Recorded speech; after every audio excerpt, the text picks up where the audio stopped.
The debris search effort got underway in earnest last night in the state of Louisiana.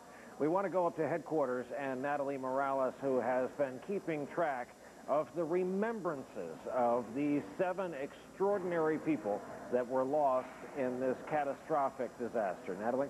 Brian, well, this Sunday from Cape Canaveral to Clearwater, Texas, a day of tribute and prayers in memory of the 6 Americans and the Israeli. Columbia's 7, a flag flying at half-staff today at the Kennedy Space Center, as it is across the nation, and visitors there paying their respects to the 7 lives lost. Their names now to be added to the astronaut memorial, a black granite wall etched with the names of astronauts who died in the line of duty. That plaque already bearing 16 names. Now, there was also a memorial service at the Grace Community Church in Clearwater, Texas this morning. The community's ties to the tragedy greater in that it was the church of 2 of the crew, Payload Commander Lieutenant Colonel Michael Anderson and the missions commander, Colonel Rick Husband. In fact, Colonel Husband sang with the church choir for years. Today, the choir and the congregation paid tribute in prayer and song.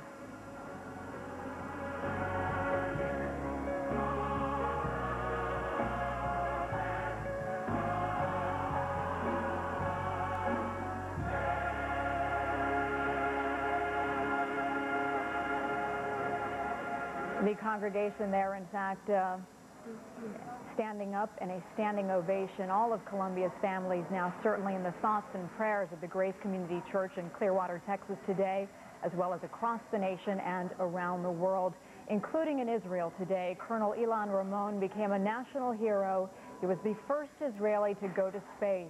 Columbia's launch on January 16th was in fact broadcast and celebrated throughout Israel, as was the expected would be the landing Saturday. In fact, the Jewish Sabbath was just ending when Israelis learned of the tragic news. Ramon, a bright spot, giving the weary nation a reason to cheer. I spoke today with one of his closest friends, Nimrod Gore, who was, in fact, the best man at Ramon's wedding, and I asked him about their 20-year friendship and what the mission meant to Colonel Ramon. We both were in the Israeli Air Force. I, in fact, came in as a junior pilot at the time, and he was my commanding officer, and we formed a very strong friendship. Over the years, we spent a lot of time together. We traveled all over the world, climbed the Himalayas together. I was at his wedding. We were both here in the United States over the past several years. It's just very tough to think that this has come to an end. He, in fact, had dedicated his space flight to Jews all over the world, and I understand that he brought some very personal items on board. What can you tell us about that? He saw this mission. He was actually here visiting the California Bay Area several months ago as part of the training, and he spent the night at our house. We talked extensively about the mission and his views on the mission. And he saw it much beyond the scientific research and the exploration that was planned for the mission.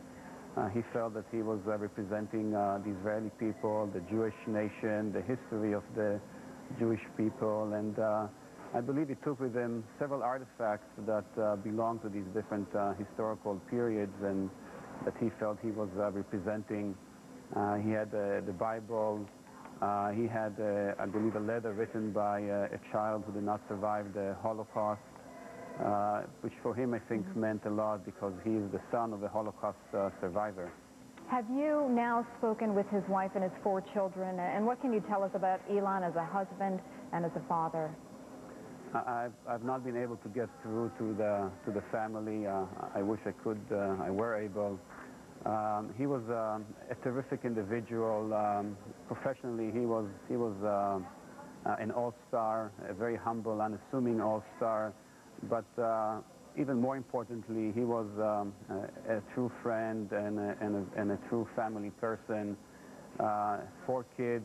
We spent some vacations together while he was in the United States, in Florida, Disney World. We actually tried to see a launch at the time. He was very close with his family. You know, this launch for him got postponed several times. Altogether, he was waiting for 2 years for the launch. It was quite frustrating for him because it meant also that the family had to wait. They were planning to go back to Israel, start the school year. But now, in an odd way, they were all very fortunate that they had another 2 years to spend together. My heart goes out to the family. They were planning celebrations in a few minutes after the shuttle was supposed to land, and it turned to such sorrow and grief.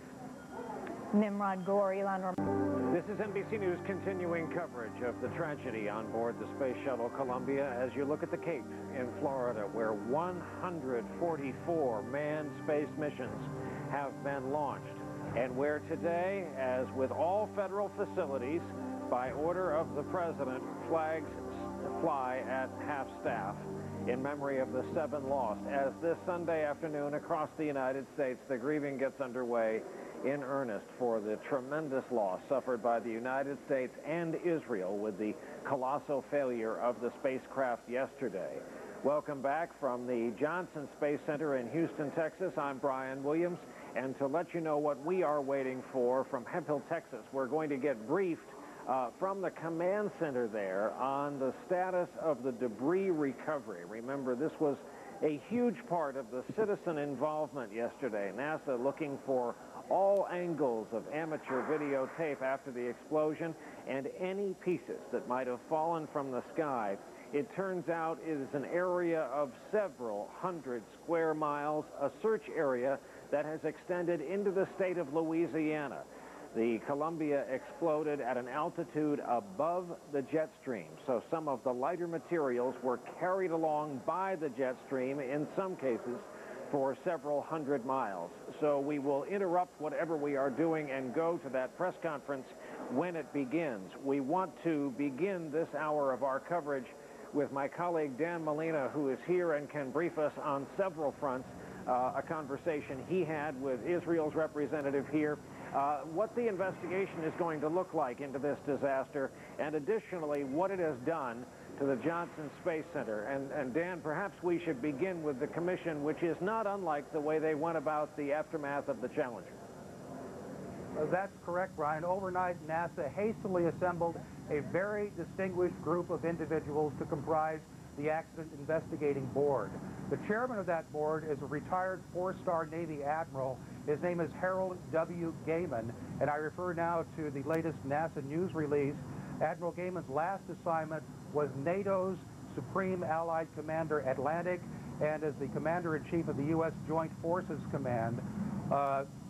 Immediately after retiring, Admiral Gaiman served as the co-chairman of the Department of Defense review of the terrorist attack on the USS Cole.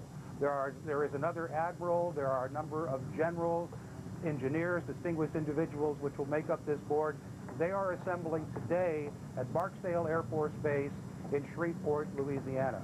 Now here at the Johnson Space Center this morning, we saw the arrival of the Israeli ambassador to the United States. Of course, the nation of Israel, which has had so many bitter events to absorb as a nation over many, many years, is now absorbing something it has never seen before, and the Israeli ambassador spoke very eloquently about that this morning.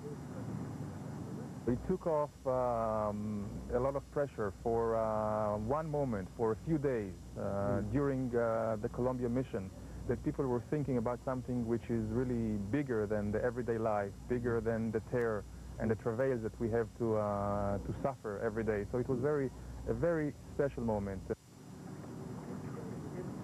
The ambassador will be meeting with NASA officials here this afternoon, and he will be meeting, of course, with any family member to whom he can give comfort. You could tell in seeing him and speaking to him that the sense of loss, the sense of the profound grief was very, very real inside the gentleman. At the Mission Control Center here at the Johnson Space Center, all data, telemetry, is being impounded, has been impounded, and will be reviewed as they can sort through the mountains and mountains of data. Of course, the indication that they had that there was trouble on board Columbia came as telemetry began to stop from certain systems inside the Space Shuttle Columbia. The campus, as we call it here today, is a place in which people are going about their business with a sense of purpose. There is a sense of purpose among all of the NASA people who are investigating, who are gathering here. On the surface, they are very professional. They are going about what they have to do, but the sense of grief, Brian, is certainly right below the surface and very, very profound. Dan Molina, just outside our location here at the Johnson Space Center in Houston, Texas. Dan, thank you for